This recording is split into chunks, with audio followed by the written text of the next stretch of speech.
Bonsoir, Madame, Monsieur, ravi de vous retrouver dans cette édition de journal. La condition de travail des AME, telle que revue par le gouvernement, ne fait pas l'unanimité. Qu'il s'agisse des bénéficiaires ou même des syndicalistes, ils estiment que toutes les attentes ne sont pas comblées. Vous les entendrez se plaindre en début d'édition. Les chrétiens catholiques sont entrés depuis dimanche dans la Semaine Sainte. C'est la dernière semaine du carême chrétien. Mais c'est quoi la Semaine Sainte? On en parle dans un instant. Et puis l'autre actualité majeure dans cette édition, c'est les élections au Sénégal. Bassirou Diomaye Faye a été félicité par une grande majorité des candidats en liste. Voilà pour le sommaire. Merci de nous préférer pour vous informer.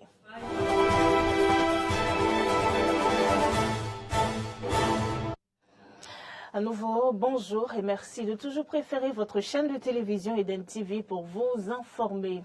Le gouvernement a pris lundi 18 mars dernier en Conseil des ministres extraordinaire des mesures pour améliorer les conditions de vie et de travail des aspirants au métier d'enseignant AME. La décision, bien que saluée tant dans le rang des bénéficiaires que dans le rang des syndicalistes, semble ne pas combler toutes les attentes. Suivez plutôt ce reportage de Clémence Tonocoin. Au total, 5 mesures ont été prises par le gouvernement béninois en faveur des aspirants au métier d'enseignant AME. De nouveaux accompagnements obtenus au bout de plusieurs luttes. On a mené plusieurs luttes, que ce soit au niveau des centrales, que ce soit au niveau des AME et encore la lutte qui a même coûté comment on appelle la suspension des contrats de nos camarades. C'était en 2022 où on réclamait une meilleure condition de vie et de travail, on réclamait le reversement parce qu'on n'en pouvait plus face à la cherté de la vie. Mais le gouvernement ne nous avait pas compris et avait suspendu certains. Des luttes qui ont porté aujourd'hui leurs fruits au grand bonheur de cette catégorie d'enseignants créée fin 2019 et déployée dans les écoles primaires et secondaires publiques. Le gouvernement d'abord a réintégré les camarades dont les contrats ont été suspendus en 2022 et nous en remercions vraiment. Aujourd'hui, les AME femmes peuvent s'estimer heureuses et accoucher, être payées. Et aussi, comme mesure, nous pouvons inscrire nos enfants au collège en tant que fils d'enseignants. Et maintenant, les services faits à la nation, les 20 000 heures de services faits à la nation et le contrat qui est les rémunérations qui sont venues à 12 mois sur 12 ans. Des avancées qui réjouissent certes, mais les regards sont tournés vers le reversement en argent contractuel de l'État de ces AME, unique condition pour solutionner d'autres problèmes de ce corps d'enseignants. Lorsqu'on attend ça, tout le monde est heureux de constater qu'il y a une amélioration. Sauf que, au lieu de chercher à dire qu'on améliore, on fait des choses, c'est de les reverser purement et simplement, ou leur reconnaître leur statut de contractuel de l'État. Parce que ce que beaucoup ne savent pas, c'est que le statut général de la fonction publique n'a pas prévu le recrutement des occasionnels, des AME et autres. Le reversement est très capital parce que même le gouvernement l'a promis en décembre 2000. Donc on souhaiterait que le gouvernement revienne sur ça parce que le reversement aurait réglé encore d'autres problèmes. Problème de bivalence de mort que nous avons aussi dans nos collèges parce que rappelons que les enseignants, les AME sont à coup d'heure. Il y en a qui sont à 28 heures, à 30 heures. C'est le reversement qui peut régler ce problème-là. Il y a aussi le problème de la stabilisation. On a toujours des AME qui sont encore à 2 à 3 collèges. Le secrétaire général de la CSTB félicite toutes les parties prenantes à la lutte pour le mieux-être des AME et invite à maintenir le cap. Malgré ça, il faut qu'on félicite la FESEN CSTB, qu'on félicite les AME, les enseignants, tous les travailleurs, toutes les composantes, parents d'élèves et le peuple entier qui nous a soutenus. Et dans la lutte, qui a permis quand même de faire ce petit pas-là. Parce que sans lutte, on n'aurait même pas obtenu ça, malgré les morts qu'on enregistre tous les jours. Ça montre que seule la lutte paie et qu'il faut que, non seulement qu'ils continuent la lutte, pour le reversement des AME. Selon le compte-rendu du Conseil des ministres, mis à part le bénéfice de l'assurance maladie et l'exemption des frais de scolarité, ces nouvelles mesures représentent un effort financier annuel de plus de 10 milliards de francs CFA à la charge du budget national. Ce lundi à Dakar, le conseil d'administration de la Banque ouest-africaine de développement a autorisé un prêt de 10 milliards de francs CFA pour un projet de la société Bénin Caché SA dans la zone industrielle de Glo-Djigbe. Le projet est relatif à la construction et l'exploitation d'un complexe agro-industriel de transformation de noix de cajou au sein de la GDIZ. Et selon la BOAD, cette volonté affichée de l'État du Bénin à promouvoir la transformation locale des noix brutes de cajou vise à créer de la valeur ajoutée à la filière. Le dit projet permettra la construction et la mise en exploitation de 5 unités industrielles de transformation de noix brutes de cajou d'une capacité annuelle de 100 000 tonnes et une unité industrielle d'extraction d'huile de coque de noix de cajou d'une capacité annuelle de 20 000 tonnes.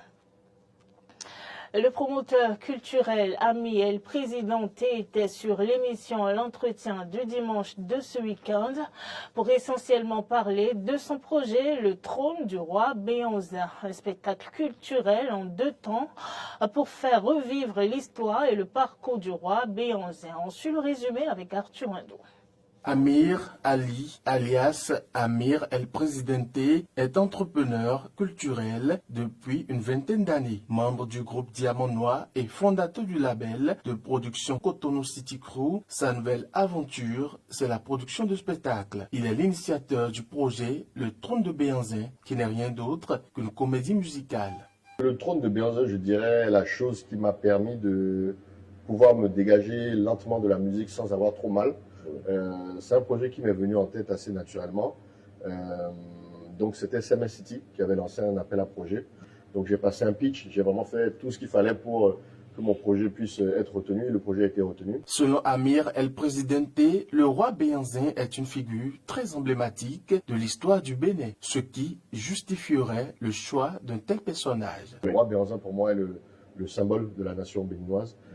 Je dirais même au-delà du Bénin, c'est un symbole de l'Afrique. C'est quelqu'un qui a résisté, qui a dit non. Remettre en avant l'histoire d'un grand homme, c'est ce que le président du label Cotonou City Crew veut faire. Pour l'heure, les petits plats se mettent déjà dans les grands. Le parcours du roi Béanzin, ça va être par exemple un espace pour les Amazones, ça va être un espace pour la cour du roi, ça va être un espace pour la chambre du roi ainsi également. Et donc dans chacun de ces endroits-là, il y aura une histoire avec des gens costumés. Donc c'est-à-dire qu'on arrive, on voit donc le roi Béanzin, on voit les femmes du roi Béanzin, et ainsi de suite. Ouais. En tout cas, on a identifié au moins 3 palais. Oui. Maintenant, je pense qu'il faut discuter également avec les familles qui sont sur place à Aboumé. Et il faut aussi qu'on ait le goût du gouvernement. Dans cette comédie musicale, le Trône de Béanzin, Yans Domitok joue le rôle d'acteur principal. C'est lui qui a été identifié pour être le roi Béanzin. Alors vraiment, je suis agréablement surpris. Donc je connaissais Domitok, mais de loin, comme vu que moi je suis plus dans la musique urbaine et lui dans la musique moderne, contemporaine, etc. Donc on se voyait, on se respectait, mais c'est vrai qu'on n'a jamais vraiment eu de longues discussions. Dès que je l'ai appelé, il a vraiment accepté le projet dès le départ. Et je dois avouer que depuis 2 ans qu'on est sur le projet, il ne s'est jamais plaint. En termes de rentabilité du projet, Amir va compter sur son business plan qui prend en compte plusieurs paramètres. On a un business plan qui repose donc sur la vente de tickets, qui repose également sur la restauration, donc les gens qui viendront consommer sur place, l'achat aussi de goodies, donc quand ils viennent, des souvenirs, ainsi de suite, et également les partenariats que nous aurons avec les hôtels sur place. Amir El Presidente n'est pas satisfait du niveau actuel du rap au Bénin.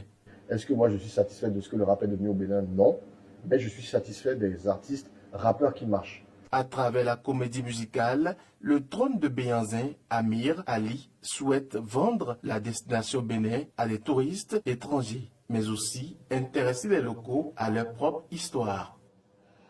Merci à Turando pour ce résumé. Les chrétiens catholiques sont entrés depuis dimanche dans la Semaine Sainte. Comme chaque année, le dimanche des Rameaux marque le premier jour de cette semaine au cours de laquelle les chrétiens commémorent le combat du Christ contre le mal et sa mort avant de célébrer sa résurrection une semaine plus tard lors du dimanche de Pâques. C'est quoi alors la Semaine Sainte? Réponse dans cet élément que je vous invite à suivre. Dernière semaine pour les chrétiens catholiques dans leurs efforts de pénitence et de repentance avant Pâques. Cette semaine qui achève les 40 jours du carême est la plus importante de l'année liturgique pour les catholiques. C'est donc à juste titre qu'elle est appelée Semaine Sainte. La Semaine Sainte, c'est la semaine où les chrétiens vivent de façon plus intense la rédemption, le salut simplement opéré par le Christ. Jésus qui est mort et ressuscité pour nous. Donc c'est une semaine où nous revivons de façon plus intense, plus intime, notre foi en la vie qui surgit de la mort. La vie que la mort ne peut jamais détruire. Et donc cette semaine, les chrétiens vont vivre ces moments forts, surtout pendant le Triduum pascal. Du lundi saint au mercredi saint, il n'y a pas de cérémonie particulière dans l'Église catholique, sauf la messe chrismale qui a lieu normalement le jeudi matin, mais peut être avancée un précédent jour de la semaine. Durant cette semaine, nous avons vu des moments extraordinaires. D'abord, nous commençons par la célébration de la consécration des yeux saintes qui devrait se faire le jeudi saint au matin. Mais pour des raisons pratiques et pastorales, nous vivons ce qu'on appelle la messe chrismale les mercredis. Donc mercredi saint, il y aura la messe chrismale. Durant la célébration de la messe chrismale, il y a deux moments forts. Le premier moment fort, c'est la consécration des huiles. Donc l'évêque, uni à son clergé et à tout le peuple de Dieu, consacre les huiles essentielles pour notre foi. Il s'agit de l'huile de catéchumène et l'huile des malades, puis le Saint-Crème, puis il y a le renouvellement des engagements sacerdotaux des prêtres, le renouvellement à la vie de célibataire, donc la chasteté, le célibat, la pauvreté et puis l'obéissance. Être centré sur Dieu tout au long de la semaine, c'est l'invite du prêtre à l'endroit des fidèles. Faites tout ce qu'on doit faire pour ne jamais être déconnecté de Dieu. Et pour être centré sur Dieu, il faut vivre pleinement son humanité à la ressemblance de Dieu, à l'image et à la ressemblance de Dieu. Donc combattre à tout prix tout ce qui va nous éloigner de la vie, de la vérité, de l'amour, de la justice, de la solidarité. Tout ce qui comporte et qui permet à l'humanité de s'épanouir et de s'accomplir. Aussi bien pour nous personnellement que pour ceux et celles qui partagent la vie avec nous ou ceux et celles que nous aurons la joie de rencontrer dans notre vie. La Semaine Sainte est composée de cérémonies liturgiques qui n'ont lieu qu'une fois par an. Sur le continent africain, l'actualité majeure, c'est les élections au Sénégal. Le camp de Bassirou Diomaye Faye revendique la victoire sur la base des résultats partiels. Une grande majorité des candidats en liste a déjà félicité l'opposant sorti de prison il y a juste quelques jours pour sa probable victoire dès les premiers tours. On va retrouver notre correspondante de RT, Samantha à Dakar. Il faut bien sûr attendre encore la publication des résultats provisoires par la commission électorale, la Sénat, mais les félicitations adressées au candidat Diomaye Faye par le président lui-même Macky Sall et le candidat de la majorité présidentielle Amadou Ba aujourd'hui ne laissent planer aucun doute en concernant Amadou Ba. C'était lors d'un point presse cet après-midi. Il a même du coup reconnu sa défaite au premier tour. Écoutez. Au regard des tendances des résultats de l'élection présidentielle et en attendant la proclamation officielle, je félicite le président Bassirou Diomaye Diakhar Faye pour sa victoire dès le premier tour. Je prie le Tout-Puissant de lui accorder l'énergie et la force nécessaires pour assumer cette haute fonction à la tête de notre pays. Je lui souhaite beaucoup de réussite et de succès pour le bien-être du peuple sénégalais. Je salue le bon déroulement de l'élection présidentielle du 24 mars 2024 et félicite le vainqueur, M. Bassirou Diomaye Faye. Que les tendances donnent gagnant. C'est la victoire de la démocratie sénégalaise. Des félicitations dans le sillage de plusieurs autres candidats dès les premières tendances hier soir. Tous ont reconnu donc la victoire du candidat de PASTEF les Patriotes, à l'instar de l'ancien maire de Dakar, Khalifa Sall, mais aussi la candidate Anta Babacar Ngom et 4 autres candidats en lice.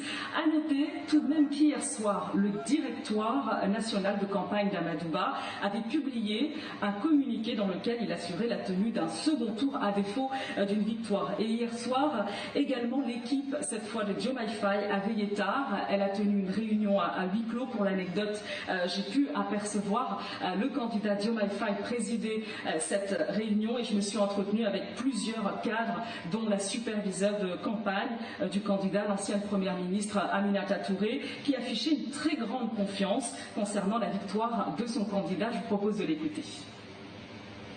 Les premiers résultats qui tombent sont largement en faveur de notre candidat, Bassirou Diomaye Faye. Les premiers résultats, quand on les compile sur l'ensemble du pays, nous laissent penser que ce sera une victoire dès le premier tour. Mais évidemment, nous restons encore suspendus au reste des résultats. Mais je pense que très rapidement, dans la nuit, cette victoire va se confirmer. Ça exprime une volonté de changement des Sénégalais. C'était carrément un référendum, hein, moi je le perçois comme ça, puisqu'il y a 2 candidats qui se sont dégagés. Le candidat de la continuité, comme il s'appelait lui-même, Amadou Ba, ancien Premier ministre, et le candidat du changement, porté par la jeunesse et par une bonne partie de la population, c'est-à-dire notre candidat Bassirou Diomaye Faye. Et selon les premiers résultats qui tombent, voilà, ces résultats nous sont largement favorables. Alors une confiance confortée par l'euphorie dans la capitale et d'autres villes à l'intérieur du pays, avec des scènes de liesse dès les premières tendances sorties des urnes, donc hier soir. Par ailleurs, sachez que l'ancien président Abdoulaye Wade, c'est vrai, avait apporté son soutien au candidat Faye, et bien hier soir également son fils Karim Wade a félicité, il s'est fendu d'un tweet pour féliciter justement Diomaye Faye, lui Karim Wade, dont la candidature avait été invalidée par la Cour constitutionnelle. Déjà la édition de journal, je vous remercie de l'avoir suivi. Je remercie également toute l'équipe technique qui a réalisé cette édition de journal. Retrouvez-nous sur nos différentes plateformes digitales, Facebook, YouTube, avec l'identifiant Beneden TV. Portez-vous bien.